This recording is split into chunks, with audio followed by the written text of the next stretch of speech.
할렐루야. 참 좋으신 하나님을 찬양합니다. 자, 계속 시리즈로 제가 이제 완독의 길, 오늘 마지막 시간이거든요. 완독의 길 6번째 시간으로 이제 마지막 영적 성장의 마지막을 넘어서며 하는 제목으로 여러분과 함께 은혜를 나누겠습니다. 자, 지금 우리는 이렇게 신앙의 여정에서 순례자로서의 여행을 하면서 그 우리의 목표인 그 완독의 길인 영적 성장의 마지막을 향해 달려가고 있습니다. 근데 제가 이제 이렇게 마침 또 모든 게 이렇게 또 오늘 마지막 설교로 정리가 되면서 과연 고난 없는 신앙이 있을 수가 있을까 생각을 해봤습니다.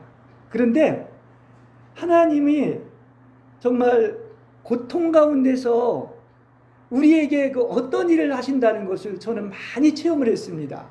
편안하고 잘 나갈 때가 아니라 아주 어려움에 있을 때 하나님이 이렇게 만나주시고 또 어떤 일을 하시고, 그래서 곤경에 있는 곳이 곧 하나님이 계신 곳이구나 하는 것을 이렇게 알게 되었다고 하는 사실인 것입니다. 그러니까 신앙의 순수성을 가질수록 우리는 그 영혼의 어두움을 통과해야지만이 그 찌꺼기가 다 걸러지는 거예요. 당연한 이치겠죠. 그런 것을 알 수 있습니다. 그러므로 우리는 날마다 자기를 부인하고 십자가를 지고 주님을 따르는 것이 바로 완성에 이르는 길이다. 이제 이렇게 이야기를 할 수가 있습니다. 그러면 우리는 이제 이 십자가의 요구가 있는데 이걸 어떻게 우리가 사랑으로 받아들일 수 있는가? 제가 이제 이 마지막을 아가서와 욥기를 가지고 얘기를 하고 있는데요. 아가서 5장 2절에서 5절에 보면 이제 신랑이신 그 주님이 그 신부인 영혼에게 찾아오셔가지고 뭐라고 얘기하느냐면 자신의 고난에 동참해 줄 걸 요구하는 거예요. 이미 이제 십자가를 지셨죠? 근데 너도 나의 고난에 동참하라. 이렇게 이야기하고 있는 것을 알 수 있습니다. 그러니까 신부인 그녀는 이제 이렇게 주님이 겪으셨던 고난에 동참하는 게 신앙생활인데, 이 시련을 통과하는 동안에는 처음에는 이 극도의 반발심을 느끼게 되어 있습니다. 누구나 마찬가지죠. 그걸 알 수가 있습니다. 그래서 신부인 그리스도인은 이게 그래도 굉장히 깊은 단계에 올라간 것인데요. 짓눌림과 고통으로 존재의 가장 깊은 곳으로부터 힘을 달라고 혹은 구원을 베풀어 달라고 이렇게 절규를 합니다. 우리 신앙의 여정에는 반드시 이런 것이 있습니다. 그러나 신부의 절규에도 불구하고 어떻다? 주님은 마치 어떤 것도 듣고 있지 않은 것처럼 심한 상실감을 경험할 때가 있습니다. 왜요? 아가서 5장을 얘기하면 이때가 바로 뭡니까? 주님이 찾아오셨다가 주님이 떠나버렸어요. 그래서 주님의 임재가 없기 때문에 이렇게 어떤 상실감을 느끼는 그것이 바로 아가서 5장의 내용이다 얘기를 할 수가 있습니다. 근데 우리 신앙의 여정도 마찬가지고요. 흥미로운 것은 우리가 이러한 상실감을 경험하고 반발심을 느끼지만은 이러한 일이 일어나기 바로 전에 어떤 일이 일어나 반드시 하나님의 계시가 있어서 이제 어떠한 무슨 일이 이렇게 있다 할지라도 역시 결론은 뭐냐고 하면 어떤 것입니까? 하나님이야말로 선하고 정의롭다는 인식을 갖게 되는 거예요. 그렇죠? 비록 우리는 반발심을 느끼고 또 나아가서 이렇게 상실감을 경험한다 할지라도 역시 하나님은 좋으신 분이요. 또 나아가서 그야말로 선하고 정의롭다고 하는 것을 항상 우리는 알게 되는 것입니다. 이것이 하나님의 계시 때문에 그런 거예요. 그래서 신부인 그녀는 이제 조만간 주님께서 무슨 일을 하시든 어떻게 해야 됩니까? 수용하고 받아들일 능력을 받아가지고 자기 앞에 다가올 일을 맞이할 준비를 하는 겁니다. 이것이 이제 계속 패턴이 반복이 된다 이야기를 할 수가 있습니다. 자, 그렇죠? 그래서 모든 걸 받아들이려고 하는데 막상 또 고난이 실제로 시작되면 어떻다고요? 그렇게 계시받았던 정의로운 이전에 계시는 존재하지 않고 막 광풍의 노도가 점점에 달할 때 주님께 헌신하려는 마음이 사라질 수가 있는 겁니다. 이거 신앙생활의 여정 그대로 여러분한테 겪고 있는 것을 얘기하고 있는 것입니다. 근데 주님은 어떻다고요? 그것까지 아십니다. 이해를 하십니다. 주님은 우리가 그 희생과 십자가에 반발하는 것까지도 허용을 하시고, 그분은 우리가 반발하는 이유까지도 알고 계시다는 사실을 아시기 바랍니다. 그렇죠? 예.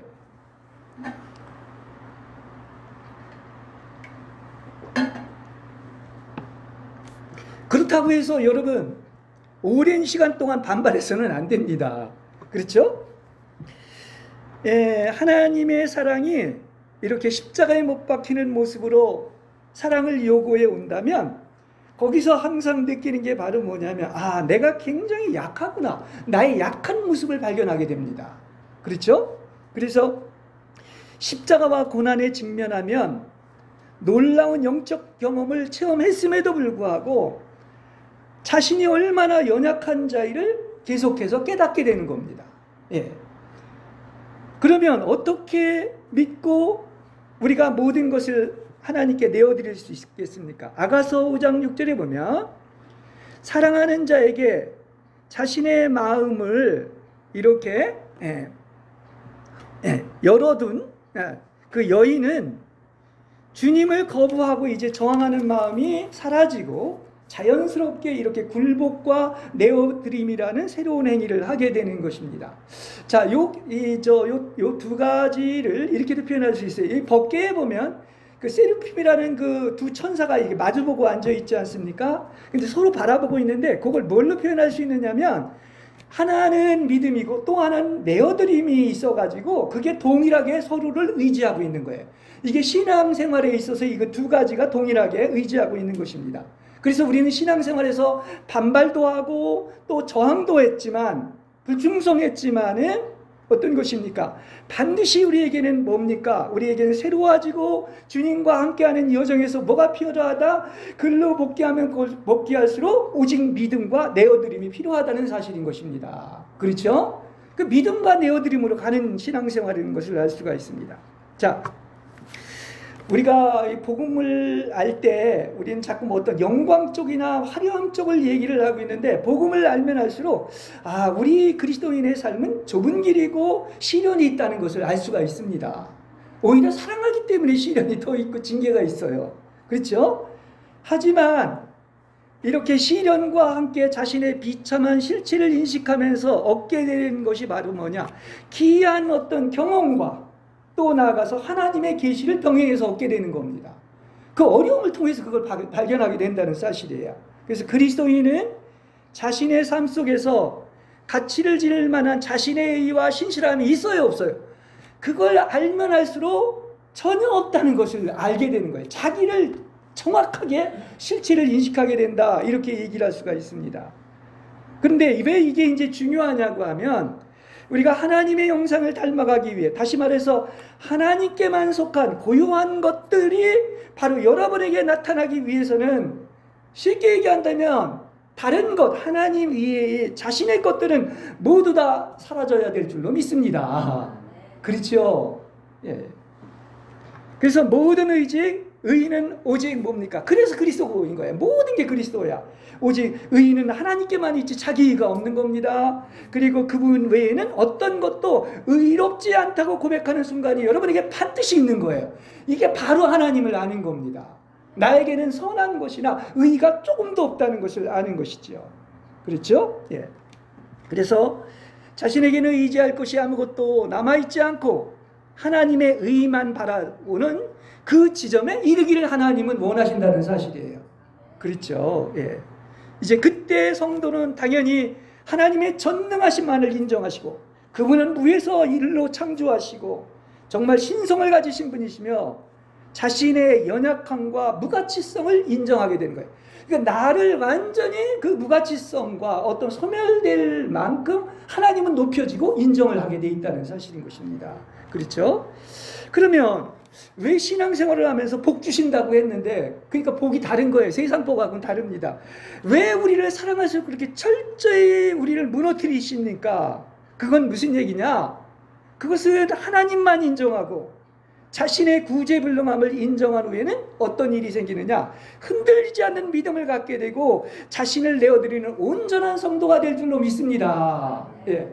그래서 이게 개괄적으로 우리가 이제 완덕에 이르는 마지막 과정을 여러분에게 말씀을 드리고 있는 겁니다.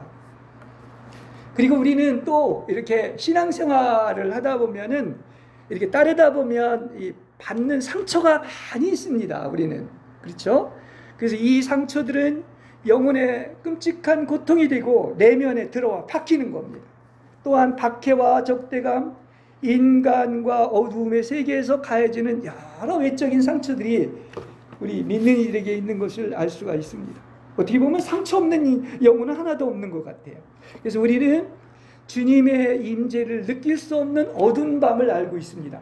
주님은 반드시 나와 함께하고 세상 끝날까지 함께한다고 그랬는데 주님이 계신 건가? 지금 함께하고 있는 건가? 임재를 느끼지 못할 때가 많이 있는 거예요. 이걸 이제 영혼에 뭐라고 그래요? 어두운 밤이라고 그러는 거예요.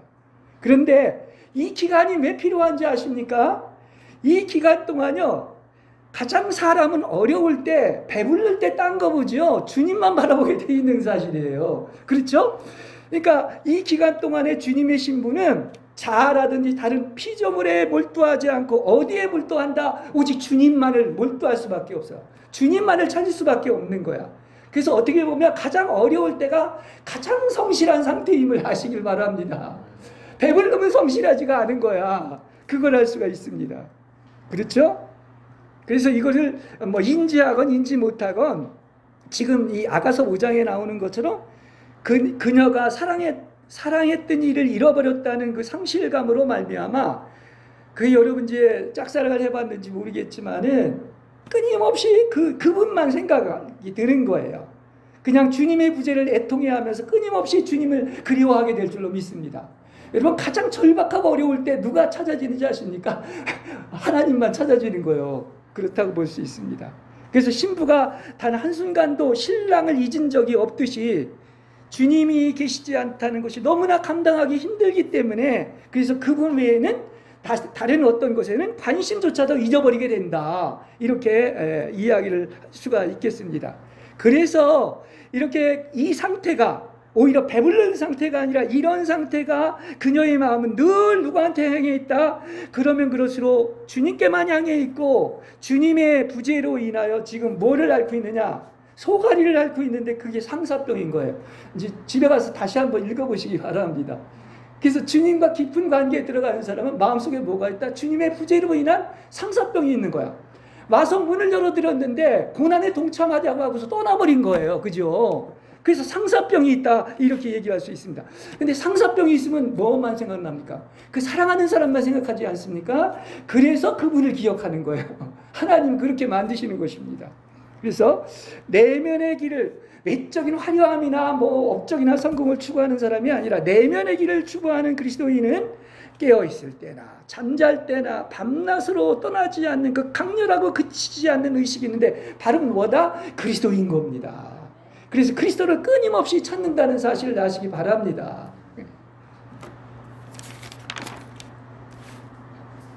또 하나님은 어떤 하나님이냐? 사랑의 하나님이기도 하지만 질투의 하나님입니다. 이건 같이 가는 거예요. 동전의 앞뒤면처럼. 근데 왜 하나님을 질투하는 하나님이라고 했을까요? 이것은 무엇보다도 아무 주저함이나 꺼리낌이 없이 자신을 부어서 그분에게 온전한 하나님만을 사랑하는 사람이 많습니까? 적습니까? 적기 때문에 그래요. 소수이기 때문에 그렇다 얘기를 할 수가 있습니다.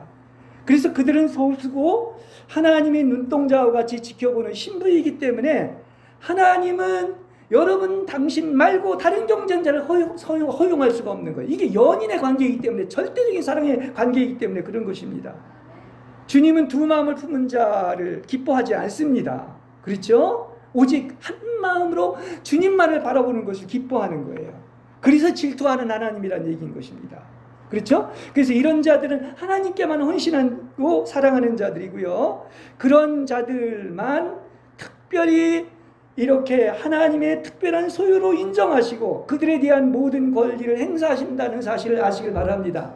여러분은 그러한 신부들이죠. 그래서 이 자리에 있는 줄로 믿습니다. 그런 사람이 되길 바랍니다. 하나님이 관심 없는 사람이 아니라. 그렇지 않습니까? 그런데 그 경우에도 자유의지를 이렇게 침해하진 않아요. 하나님은. 그렇죠? 왜냐하면 이런 모든 사랑은 어디서 나오는 거냐? 이런 헌신과 포기는 이렇게 진심으로 우리의 마음속에서 우러나오는 사랑이고 자발적인 거기 때문에 그런 것입니다. 예. 자, 그럼에도 불구하고 또 질투를 하시는 하나님이 왜 그러냐고 하면요, 여러분, 사랑하는 자이기 때문에 여러분은 어떻습니까? 여러분 안에 있는 결점을 이렇게 참으실 수 없는 거예요. 하나님은 나의 가장 사랑하는 신부이기 때문에 성경에 나오는 대로 흠, 점, 티, 주름도 없는 가장 아름다운 신부로 만들기 위한 거야. 그래서 질투하시는 겁니다. 그렇죠? 그게 주님이 선택한 자들이고 가슴속에 깊은 곳에 품고 계시는 자들이기 때문인 것을 아시기를 바랍니다. 예. 하나님은 그들의 진리를 인정할 줄 모르는 자들을 그들에게 닿는 것을 허용하지 않고, 그래서 특별히 이러한 신부들을 어떻습니까? 특별 보호를 하는 거야. 그렇죠? 그리고 감추어진, 그래서 보배라고 이야기를 할 수가 있겠습니다. 자, 하나님은 모든 사람들에게 무한한 자비와 사랑을 부어주십니다. 그래서 그분은 소통하는, 영이 통하는 소통하는 분이기 때문에 자신의 선물을 받기를 원하는 사람들에게 다 자신을 전달해 주십니다. 하나님은 여러 가지 선물도 있는데 가장 좋은 것은 최고의 선물이 무엇입니까? 그분 자신을 여러분들에게 전달해 주는 거예요. 그렇죠? 그러나 하나님은 인간을 자유의지가 있는 사람으로 창조했기 때문에 하나님께 문을 닫아 걸고 등을 돌릴 수도 있는 것이죠. 그래서 여러분, 정말로 하나님은 이렇게 사랑하시고 주시기를 좋아하는 분이기 때문에 여러분이 의도적으로 하나님께 문을 걷지 않는다면, 닫아 걷지 않는다면 언제든지 여러분 마음의 문을 두드리고 있기 때문에 하나님을 만나게 되는 것이죠. 이건 하나님의 약속이에요. 그렇지 않습니까? 그렇죠? 그래서 우리 사람의 마음이 주님께로도 향하면 향할수록 조금씩 열리는 즉시 하늘에서 은혜의 이슬은 우리의 마음속에 부드럽게 스며들 줄로 믿습니다. 그렇죠? 네. 그리고 위에서 내리는 사랑의 양에 따라서 주님을 향한 마음속의 사랑도 점점 더 자라게 되는 거죠.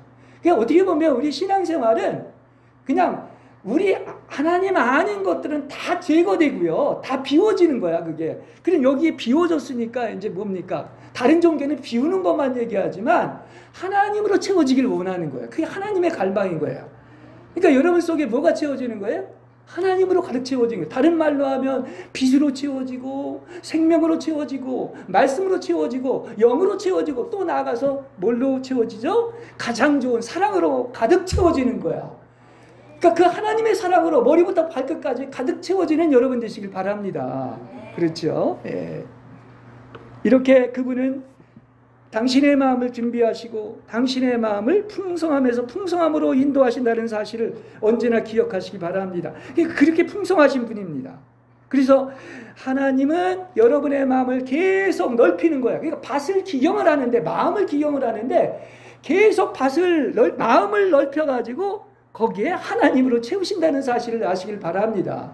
그래서 훈련도 필요하다는 것을 알 수가 있는 것입니다. 그러니까 하나님은 여러분의 삶에서 하나님의 아닌 것을 다 몰아내시기를 원하는 거예요. 그래서 여러분을 다루는 거야. 그래서 시련도 있는 거야. 고난도 있는 겁니다. 그리고 영혼 안에는 오직 누구만 허용한다? 당신 자신만 허용한다는 사실을 기억하시길 바랍니다. 이게 사랑의 절제적인 인격적인 관계를 얘기하고 있는 거예요. 그게 주님의 마음입니다. 그래서 이렇게 우리 속에 순결하신 하나님이 거하시기에는 우리가 너무나 좁고 불결하기 때문에, 그래서 주님은 계속해서 주님의 것은 다 파쇄하고 제거시키고 당신 자신으로 가득 채우시는 것이 하나님의 갈망임을 아시길 바랍니다.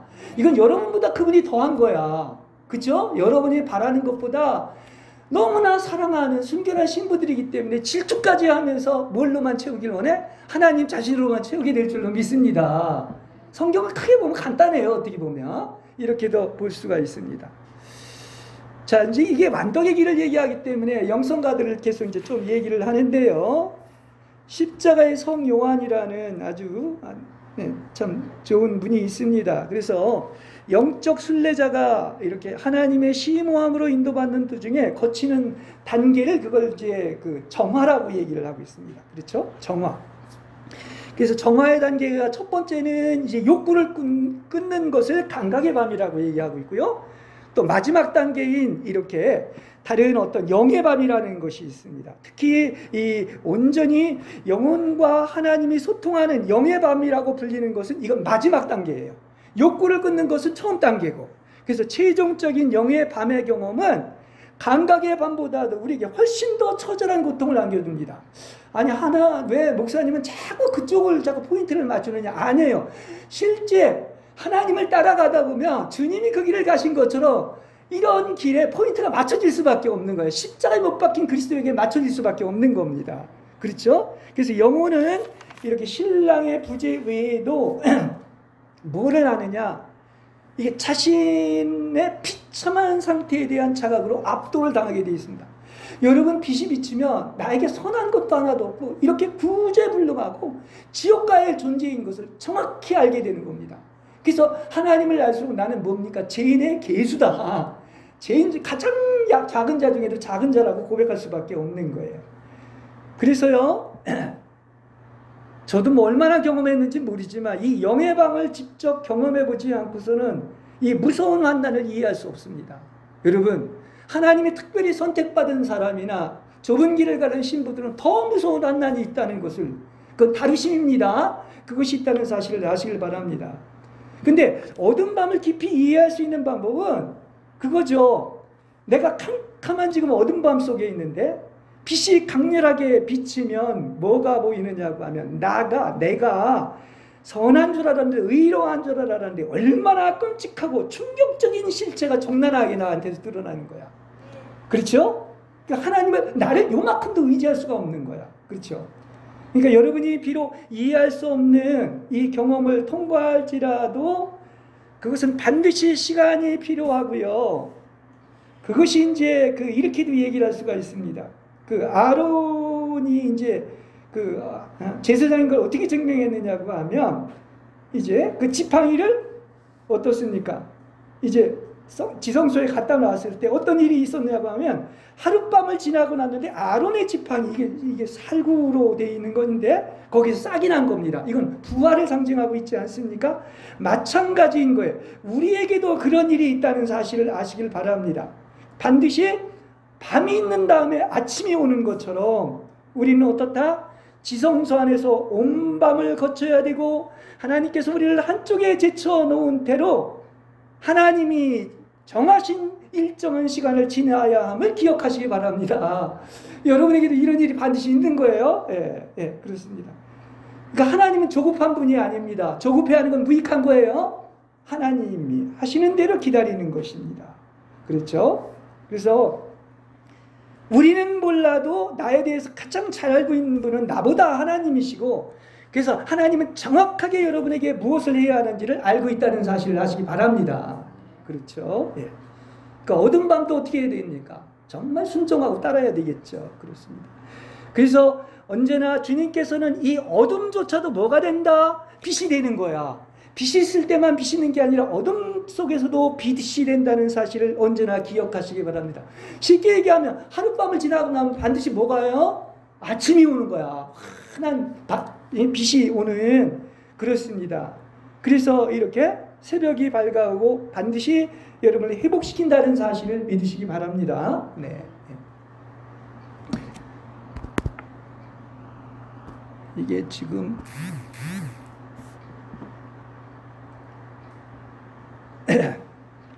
자, 이제 욥의 얘기를 또 하겠습니다. 하나님이 욥의 재산뿐만 아니라 자녀도 빼앗아 갖고, 심지어는 이제 건강도 빼앗아 가지고 성한 곳은 단 한 군데도 남아있지를 않았습니다. 그러나 몸이 썩어 진물이 나고 뼈에 살이 남아있지 않은 신세가 된 후에도 어떤 것입니까? 결국은 성경 얘기는 하나님은 욥에게 모든 재물과 자녀와 건강과 생명을 갑절로 회복해 주셨다는 게 욥의 내용인 것을 알 수가 있습니다. 근데요, 이런 설교를 하면서 이게 그냥 내가 성경을 읽는 거하고 욥의 체험이 내 체험이 되고 다윗의 체험이 내 체험이 된다는 게 만만한 게 아닙니다. 신앙생활이라고 하는 것이. 그걸 알 수가 있어요. 그렇죠? 예. 그래서 이렇게 그리스도와 함께 십자가에 못 박힌 자들에게는 욕과 같은 일이 똑같지는 않지만 여러분에게도 일어나는 거예요. 성경의 믿음의 사람들의 일들이 일어나는 것입니다. 그래서 성도의 삶에도 이렇게 욥기처럼 어둠과 죽음이라는 과정을 거친 다음에 어디로 가죠? 욥기 다음에 어디로 갑니까? 아가서로 가는 거야. 그래야 그 절대적인 사랑으로 한 몸이 되는 겁니다. 그걸 알 수가 있습니다. 그래서 부활의 경지에 이르게 되고 회복됩니다. 그런데 옛날하고 다른 점은 뭐냐? 옛날에는 자기 스스로의 노력과 자기 힘으로 했지만 더 이상은 자에 대한 애착을 요만큼도 갖지 않는 겁니다. 그리고 그것을 사용하지 않는 거예요. 모든 것은 하나님의 절대적인 주권을 인정하고 하나님 안에서 이루어짐을 인정하고 이 상태에 이르러야 비로소 진정한 자유와 생명을 소유한 우리들이 되는 거예요. 이게 생명이 성령의 법이 죄와 사망의 몸에서 우리를 해결한 그 상태를 얘기하고 있는 것입니다. 그러니까 성경이 말하는 자유는 오직 모든 것이 주님 안에 있는 거야. 오직 주님이 소유한 자유를 함께 누릴 때만이 진정한 자유와 해방이 있을 줄로 믿습니다. 예. 자, 욥의 탄식에서 우리가 보면 큰 교훈이 있습니다. 이렇게 한 영혼을 왜 이렇게 철저하게 욥을 파면시키느냐? 그럼 욥을 파면에 이르게 하는 방법은 이제 어떻습니까? 그 욥이 의지하는 모든 것을 다 빼앗고 사방에서 그 영혼을 멸망시키는 거예요. 아, 이게 무슨 말입니까? 왜 그렇게 설교를 반대로만 하십니까? 아니, 근데 욥의 얘기예요, 이것이. 그렇죠? 그래서 완전한 파멸은 뭐냐고 하면 조금이라도 기댈 것이나 자신을 지지해 줄 것이 없게 되는 것을 얘기하고 있습니다. 여러분, 아직도 그분 말고 조금이라도 기대할 것이나 자신을 지지해 줄 사람이 있다는 것은 이것은 아직 완전한 파멸에 도달하지 않은 거예요. 욥처럼. 그렇죠? 쉽게 얘기하면 물에 빠진 사람은 지푸라기라도 잡을 것이 있을 때 절대로 물에 빠지질 않습니다. 물에 빠지려고 하질 않습니다. 그렇죠? 우리도 우리 속에 파괴되지 않은 부분이 조금이라도 남아있는 한 절대로 망하지 않을 것입니다. 나는 살아야 돼. 내가 왜 망해? 그럴 것입니다. 근데 성경은 뭡니까? 여러분에 대해서는 철저히 망하시길 바랍니다. 그게 복이라는 거야. 그렇지 않습니까? 그렇죠? 그래서 욥은 아주 망해도 적당하게 망한 게 아니라 철저하게 파괴되고 망했기 때문에 다 막혀있기 때문에 하나님만 바라보고 의지한 겁니다. 하나님은 그걸 원하신 겁니다. 그렇죠? 예. 그래서 욥의 삶은 뿌리채 뽑혀서 더 이상 다시 싹이 나오는 게 아니에요. 다시 싹이 나온다면 이건 완전히 망한 게 아닙니다. 그렇죠?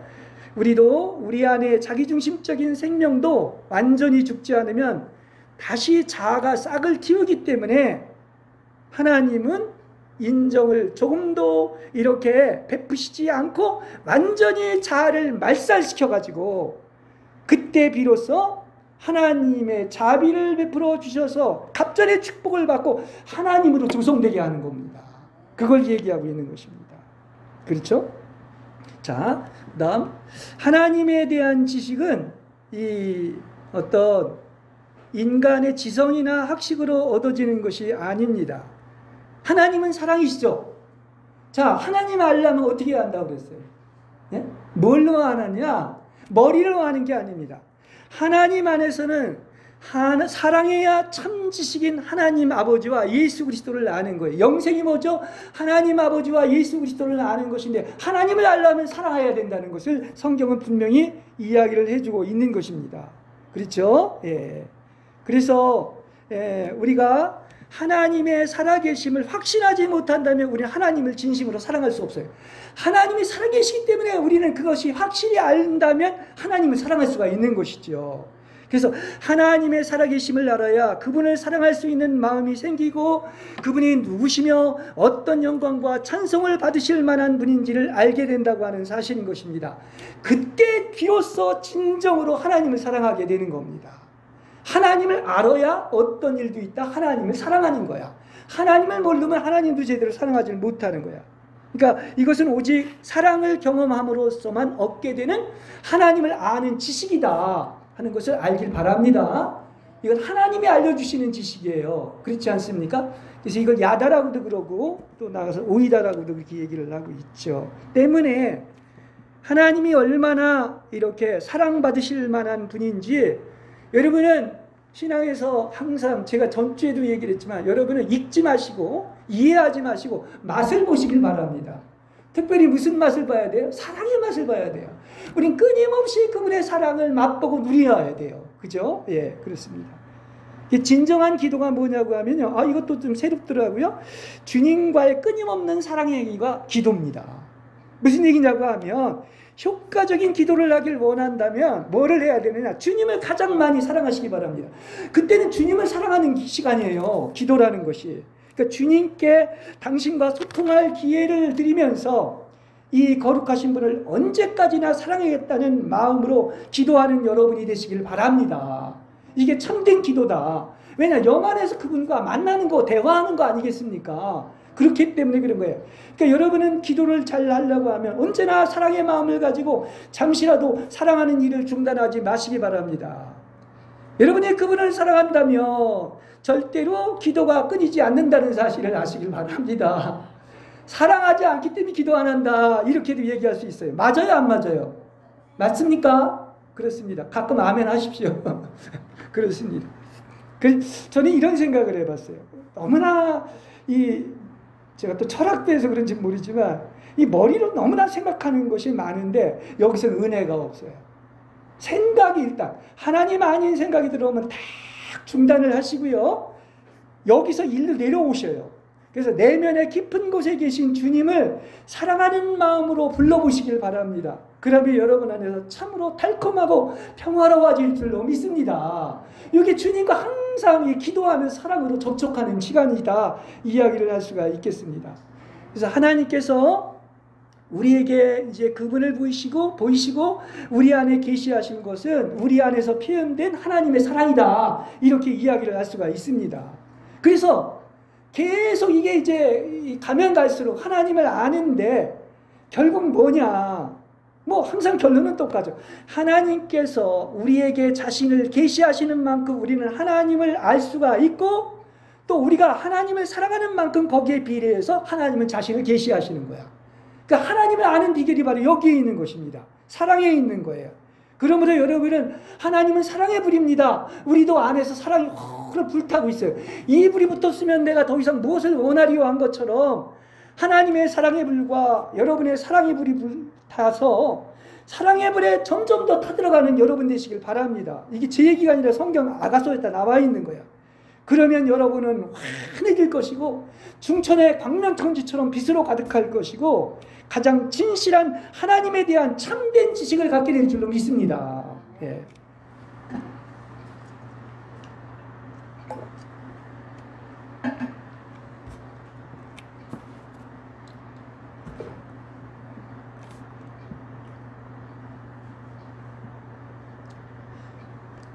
이렇게 사람이 하나님의 전능하심과 그분의 사랑을 진심으로 믿고 하나님의 인도하심을 받게 될수록 이제 같이 갑니다. 뭐가 같이 가느냐? 영도 가지만 말씀도 같이 가는 거예요.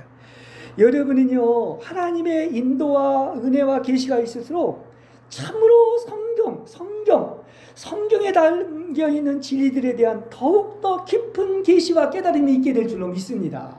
그래서 성경이 열리는 것도 하나님의 은총인 거야. 여러분, 성경이 그렇게 좋습니까? 사랑합니까? 이게 하나님의 축복인 거예요. 그래서 자신의 모든 내적인 경험들이 내가 지금 경험하고 있는 게 어디에 있다? 이 성경에 있는 거야. 성경하고 또 맞아야 되고요. 그게 바른 겁니다. 그렇지 않습니까?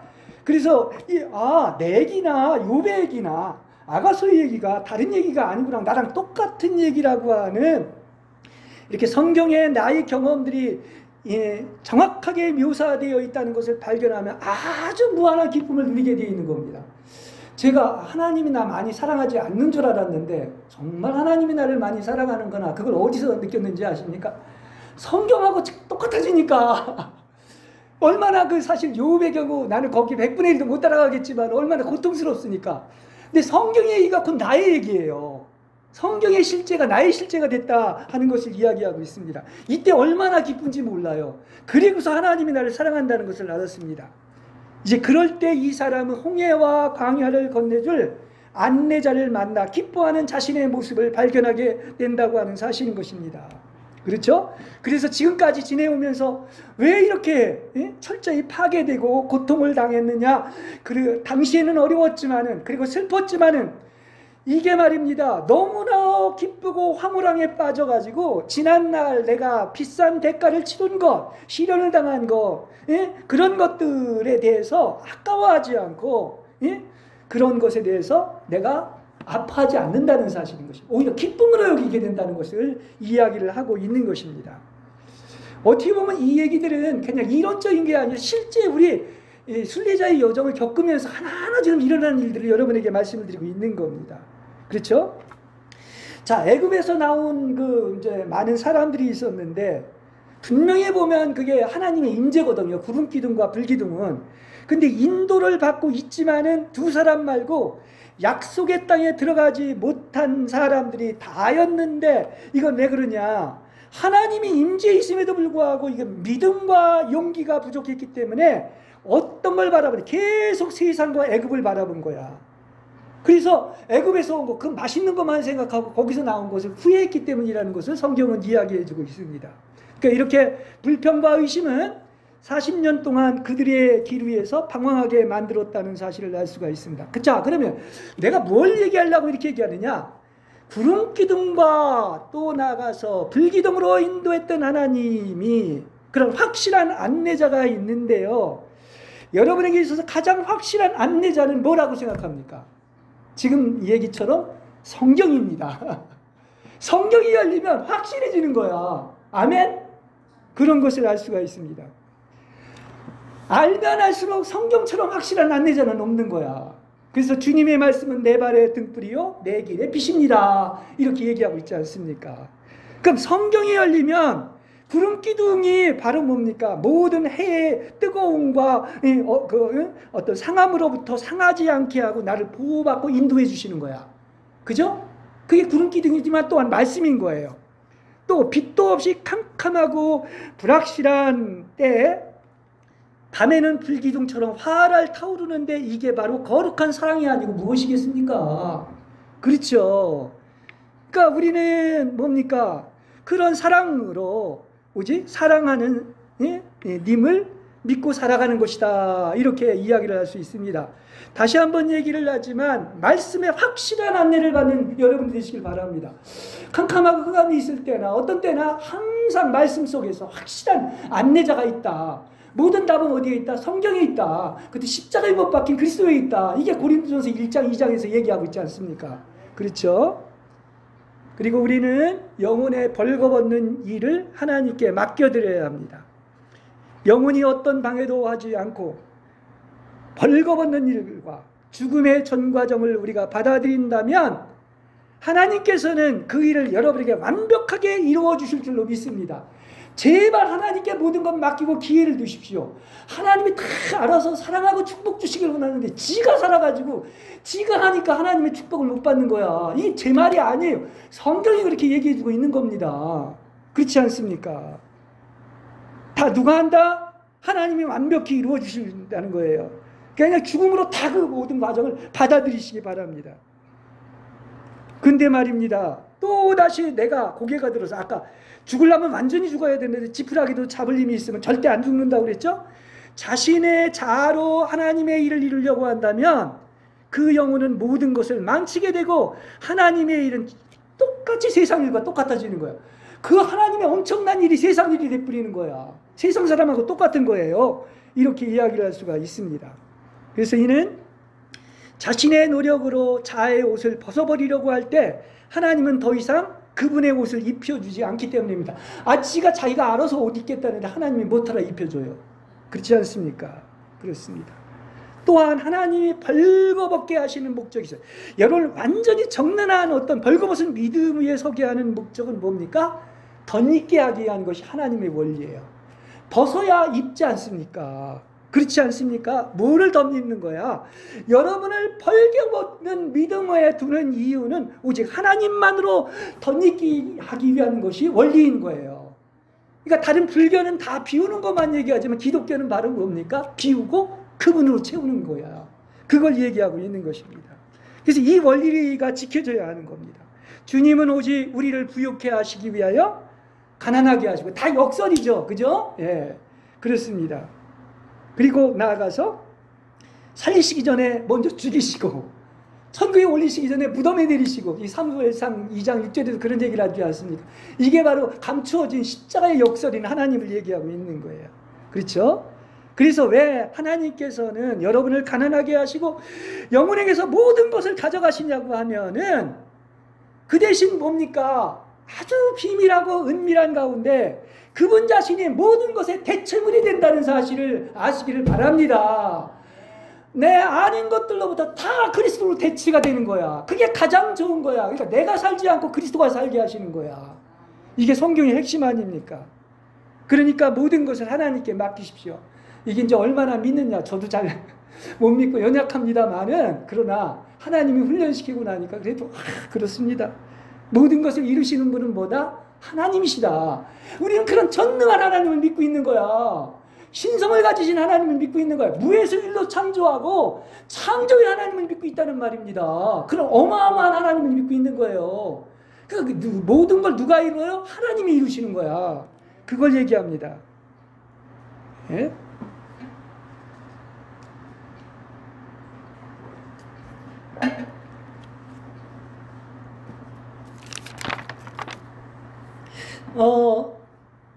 예수님이 그러셨죠. 나는 길이요 진리요 생명이다. 참 이것도 참 그렇죠. 우리가 이 성경이요 그야말로 하나의 그냥 이해가 아니라 영 안에서 이렇게 어떤 감동이 있고 직감이 이렇게 오게 되면 그냥 성서를 읽을 자체가 은혜가 쏟아집니다.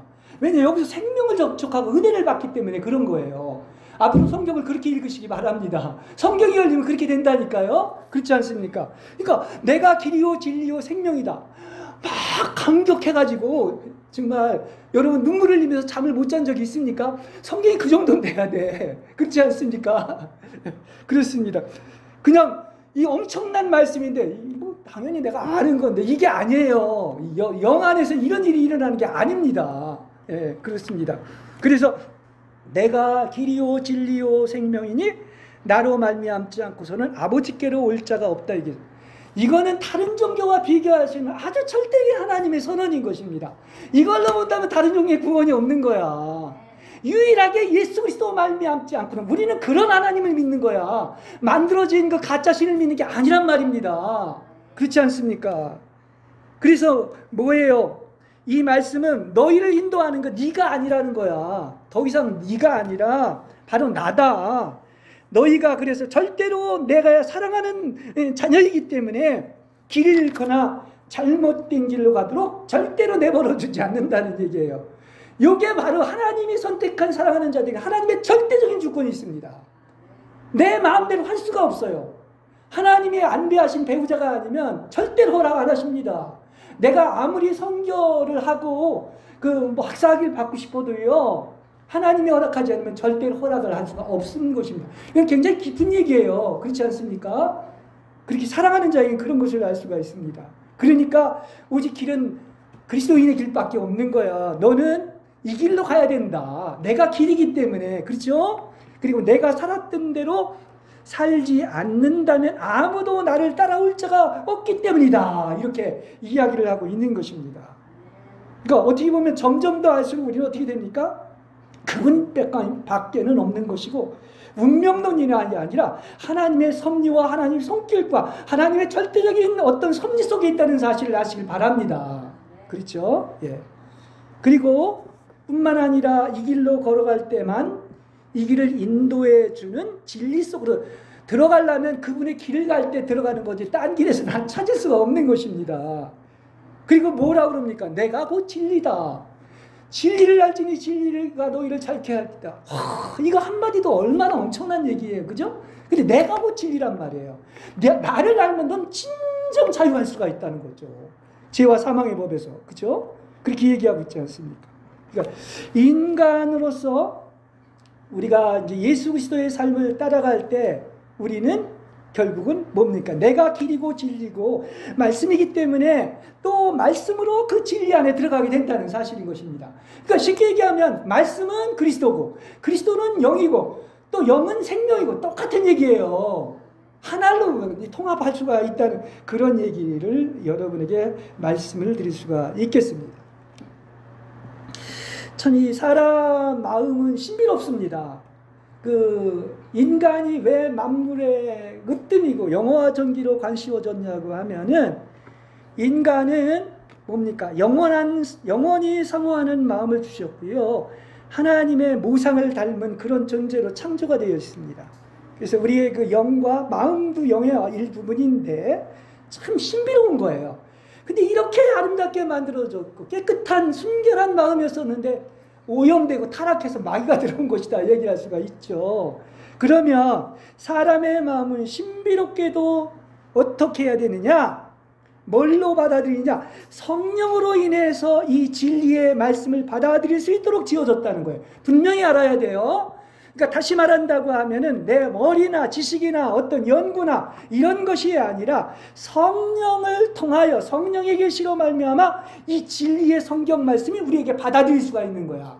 그래서 영에서 이걸 받아들이는 것이 이런 이유인 것입니다. 성경을 어떻게 알아요? 성령의 조명으로 하는 거야. 성령이 알려주시는 거야. 저도 하나의 도구입니다. 제가 얘기하는 게 아니라 성령님이 나를 통해서 얘기하는 것뿐이에요. 그걸 얘기하고 있지요. 그렇습니다. 그래서 이렇게 얘기할 수 있어요. 이게 두 기가 있어요. 우리는 왜 하나님이 두 기를 두셨는지, 다른 건 하나인데, 그런데 이게 영적인 원리입니다. 말씀의 귀가 열리면은 다른 게 안 들립니다. 말씀의 귀가 열리면 다른 귀는 닫혀지게 되어 있습니다. 이게 영적 원리예요. 그렇지 않습니까? 하나님과 재물은 겸하여 섬길 수가 없는 거예요. 그러니까 우리 마음에서의 한 가지 임무는 뭐냐? 하나님의 나머지 모든 것들에 대해서는 귀를 닫고 오직 보내어진 말씀의 귀를 기울이는 여러분이 되시길 바랍니다. 하나님의 음성을 들을 수 있는 귀가 되시길 바랍니다. 같이 갈 수가 없는 거야. 이쪽 귀가 열리면 이쪽 귀는 닫혀. 이쪽 귀가 열리면, 세상 귀가 열리면 하나님의 귀는 닫히는 거야. 그렇지 않습니까? 그 원리라는 것을 알 수가 있습니다. 그래서 그야말로 예수 그리스도의 길로 걸어가고 진리, 즉 말씀이신 그리스도 안으로 들어가면 우리에게는 놀라운 하나님의 생명이 있게 되고, 그래서 생명이신 그리스도가 우리 안에 사는 거예요. 이제 이 말이 내가 곧 길이요 진리요 생명이다 하는 거야. 그리고 이 생명은 엄청난 생명이야. 한 도시를 뒤집어 놓을 수가 있고 우주를 움직일 수 있는 이 생명이란 말입니다. 그렇죠? 만일에 우리가 그런 생명을 체험한다고 생각해 보세요. 그래서 바울이 넉넉히 이긴다. 무엇이 와도 넉넉히 이긴다. 그리스도의 끊을 수 없는 사랑으로 넉넉히 이길 뿐만 아니라 뭐라고까지 얘기하고 있지 않습니까? 내게 능력 주신 모든 일을 할 수 있다는 것, 그 하나님의 엄청난 생명 때문에 그런 거예요. 그렇지 않습니까? 자, 이제 말씀을 맺습니다. 예수님이 이제 십자가에 못 박히시기 전에 이제 세 제자를 데리고 변화산으로 올라가 가지고 너희가 하나님의 왕국을 보여주겠다 이렇게 죽기 전에 이야기를 해가지고요. 이제 영광의 목격자가 될 세 사도를 택하셔서, 그래서 거기에서 이제 놀라운 예수님의 변모된 모습을 보여주고 있습니다. 예수 그리스도의 눈부신 광채와 빛난 옷과 영광을 통해 신성과 인성을 가지신 우리가 만날 하늘 보호자의 예수님이 얼마나 영광스러운 모습을 하고 있는가. 참 이거 정말 보기만 해도 그렇지 않습니까? 앞으로 우리가 이제 하나님 보호자까지 이제 휴거도 될 것이고 그런 모든 것들을 이렇게 보게 될 것인데, 어떤 사람은 하늘 문이 열려서 그걸 보는 사람도 있다고 하지 않습니까? 그런데 왜 제가 이 얘기를 하느냐면, 우리가 이 땅에 있는 동안은 이 변화산, 다시 말하면 다볼산의 영광을 보여주신 이유가 무엇입니까? 거기서 모세와 엘리야와 예수님이 얘기한 것이 장차 어떻게 십자가에 못 박혀 죽으실까를 얘기한 거예요. 그래서 이것이 있으니 이렇게 놀라운 영광스러운 세계가 있다는 것을 보여주셨다는 사실을 알 수가 있는 것입니다. 그러니까 거기서도 핵심이 뭐야? 포인트가 뭐야? 주님이 십자가에 못 박혀서 하나님의 모든 뜻을 다 이룬다는 것을 셋이 얘기하고 있는 겁니다. 그건 나머지는 어떻습니까? 예수만 남지 않습니까? 그리고 뭐라 그래요? 이제는 구약의 어떤 모세 얘기도 아니고 신혼자 엘리야의 얘기도 아니고 너는 오직 그의 말만 들으라. 예수 그리스도의 말만 듣는 신약의 시대가 됐다는 사실을 얘기하고 있는 것입니다. 그렇죠? 그러니까 이게 제자들에게 이렇게 보여주신 이유는 앞으로 있을 뭐에 있다? 내세의 영원한 어떤 나라도 있지만 우선은 갈보리의 십자가에 있다는 사실을 아시기 바랍니다. 그렇죠? 그래서 제자들이 장차 올 고난을 견디고 이렇게 예수님의 수치스러운 죽음에 마음을 굳게 지킬 수 있도록 하기 위해서 이렇게 보여주신 거야. 그렇죠? 근데 어떻습니까? 이 베드로가 항상 그 제정신이 아니지 않습니까? 왕국의 아름다운 모습에 치여가지고 성경에 보면 지가 무슨 얘기하는지도 모르고 얘기했다고 그랬어요. 그래가지고 너무나 아름답고 황홀하기 때문에 어떻습니까? 여기 있는 것이 좋습니다. 여기다 집을 짓고 살자고 당장 지금 시인과 영광만을 구했다는 사실인 것입니다. 이걸 위해서 보여주신 것이 아니라는 사실이에요. 그죠? 예. 그래서 보면 제가 어떻게 보면 짧지 않은 시간을 이렇게 목회를 했지만 이 신앙의 여정이 어떤 빛과 화려한 영광의 살, 뭐 세상으로 얘기하자면 어떤 꽃길이라기보다는 끊임없이 그 믿음으로 살고 심장으로 살고 가슴으로 사는 어떤 고난의 삶이라고 얘기할 수 있어요. 당신은 어렵습니다. 슬픕니다. 그렇지만은 어떻습니까? 놀라운 부활의 경지와 승천의 경지와 정말 고난을 당하면 당할수록 하나님이 나를 너무나 사랑하고 있다는 것을 발견하게 된 거예요. 예, 잘 나가면 절대로 교만해서 나 잘난 줄 알고 살았을 겁니다. 아, 그게 아니구나. 왜 나는 이렇지? 남들은 다 잘 나가는데. 근데 그게 아니었습니다. 너무나 사랑하고 있구나 하는 것을 발견하게 되었습니다. 그래서 오늘 아침에도 새벽에 5시에 일어났는데 막 사랑이 물밀듯이 밀려오는 거예요. 하나님, 아무도 안 알아줘도 좋습니다. 왜 이렇게 하나님이 저를 사랑하십니까? 하고 막 감격스러운 그런 시간을 이렇게 갖게 되었습니다. 그렇습니다. 이 땅에서의 이런 변화산의 영광처럼 빛과 화려한 선물들은 일시적인 거예요. 그리고 다 지나갑니다. 앞으로 이런 놀라운 어떤 세계가 있지 않습니까? 그러니까 좋게 비교할 수 없는 찬란한 미래는 반드시 뭐를 거쳐야 된다. 여러분 상급을 얻고 신부가 되고 이러한 좋게 비교할 수 없는 찬란한 미래의 영광에 동참하기를 원하신다고 하면 반드시 거기에는 고난과 죽음과 갈보리 희생자의 산을 통과해야 될 것입니다. 성경의 사람들, 특히 영성이 깊어졌고 신부였던 그 믿음의 증인들은 다 이 과정을 통과했어요.